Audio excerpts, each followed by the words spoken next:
Hello, this is video 36, and I started with this question last time, and wait, I'm starting with that question again.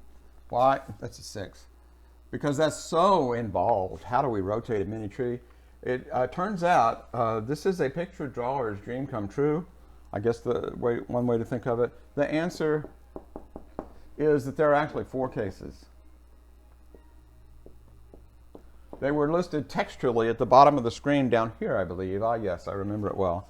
But there's 4 different possible ways that this tree could be unbalanced. Here's box number 1. Since I put circles around question numbers, this will be tree number 1. Up at the top, D2, what are you doing up there? But a black incoming arrow to D2, and here's D1, and to the left of that is D0. I'm going to see if I can do the red stuff without smearing.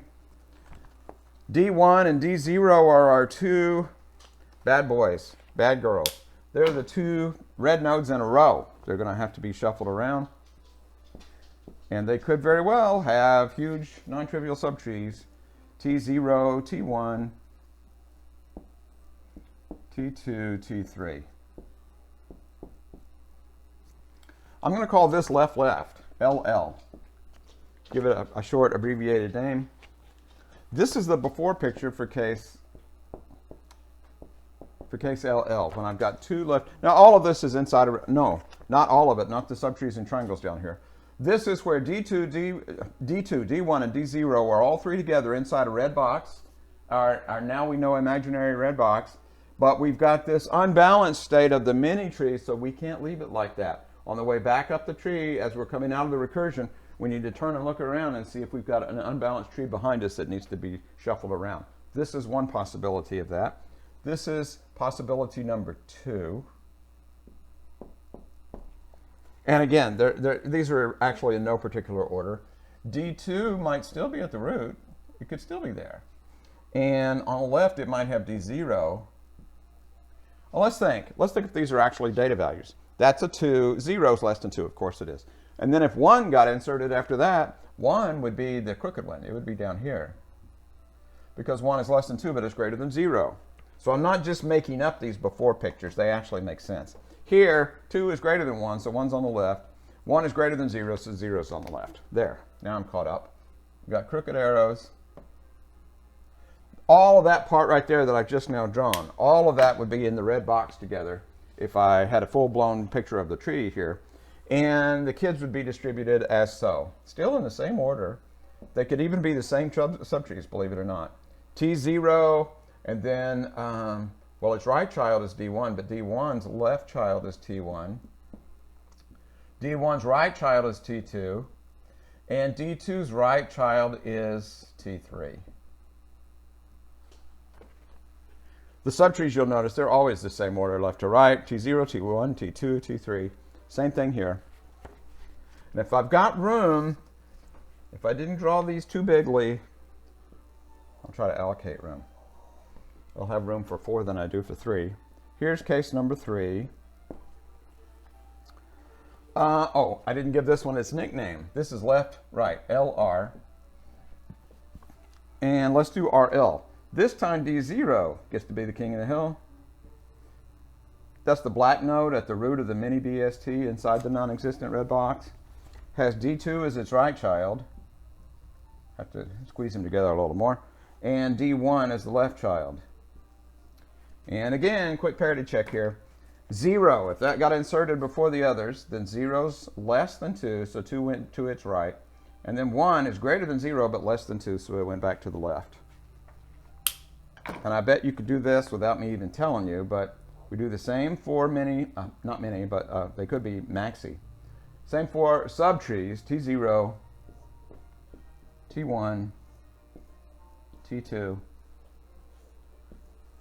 T3. There. That's case 3. We can call that the RL case, right, then left. Remember, even testing for these, you got to be very careful, otherwise you could crash your program.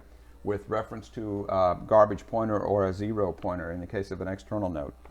One more case for D0 at the root, and then this one's the strung out to the right version. So it's going to have D1 next, and then D1's right child is D2. Like so. Black arrow incoming from somewhere, maybe not from tree number 2, but D0 at the root of the Mini-Bst, right child, right child. All those together inside a red box, and then black arrows to their subtrees outside the red box. T0 is D0's left subchild. T1 is D1's left subchild. And D2 gets the other 2 kids. The other 2 families, T2, T3. Could be more than just kids, could be a whole bunch. All of these are before. These are all the before pictures of all the things, all the many things that could happen as we're turning around and looking behind us on the way back up the tree after the recursion. Before.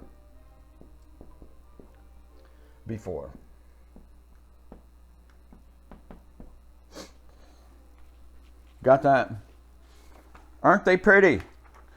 Aren't you glad you've had so much practice drawing this module so far? Oh my goodness. I have 0 room left for the after pictures. I'm just going to erase them and replace them with their after picture. Either take a good mental image of that, or ideally you've copied this down in your notes. But here goes case 1. Also known as the LL case.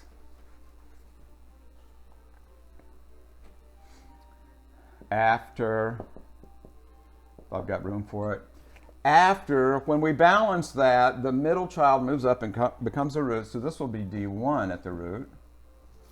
And it will have D0 on its left and D1 on its right. It's going to be all nice and balanced, like a perfect little Christmas tree of all the wrong colors. Those are now inside a perfectly balanced red box Mini-Bst.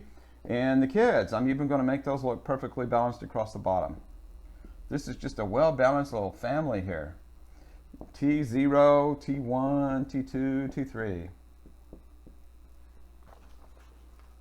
Okay? Now, if you remember, I don't remember. If you remember what case 1 looked like, it was D2 at the root and then D1. So D1, this one kind of got bent over, so that D1 is now the root, and the kids got rearranged a little bit, so that T2 and T3 are now the kids of D1. Well, you get the idea. Oh, and I didn't put the number up here. This is the after picture for case 1, and 2, and 3, and 4. Fooled you. Maybe I didn't. That's what we want all of these to look like when they're done, if we've done our job correctly. Wait, even tree number 2? Yes, tree number 2. Here's that swing thing I was talking to you about. We take this one right here, D0, D1 arc, and swing that around so that D1 hits right smack in the middle where it belongs between D0 and D2. Put a black arc on that and hang on to it and let it dangle like a mobile. And D1 then will have D0 and D2 as its left and right children, and the kids will be redistributed down the middle, and that will turn into this picture. Every one of these has got to be rotated so it looks like that before we go back to the main program from our put function. Okay? Yes, ladies and gentlemen. This involves picture drawing out the wazoo. But here it comes, the Dr. England CS3 mantra. If you can't draw the picture, you can't write the code. If you can't do these things and understand what's going what and where and all that kind of stuff, if you don't have this visualized, even with the red boxes and what's going on in the red boxes, the code is, well, the code's pretty close to looking impossible anyway. But it becomes absolutely impossible if you don't have a very clear visualization of what has to be done, the befores and afters. Not only before and after the picture, before and after on things like rotation, but you've got to get straight what's before and after the recursive calls, what initializations need to be done. Oh my goodness, all this kind of stuff. And remember to set the root of the whole tree to black before you go back to the main program. So many things to keep up with. I would say maybe even go back through the videos where we've discussed now red-black trees. I'm going to pause on the red-black tree coverage at this point for a little while, maybe 2 or 3 days, and go at it. See what you can do with implementing. Well, all you got to do is change the put function. There, I made it sound easy.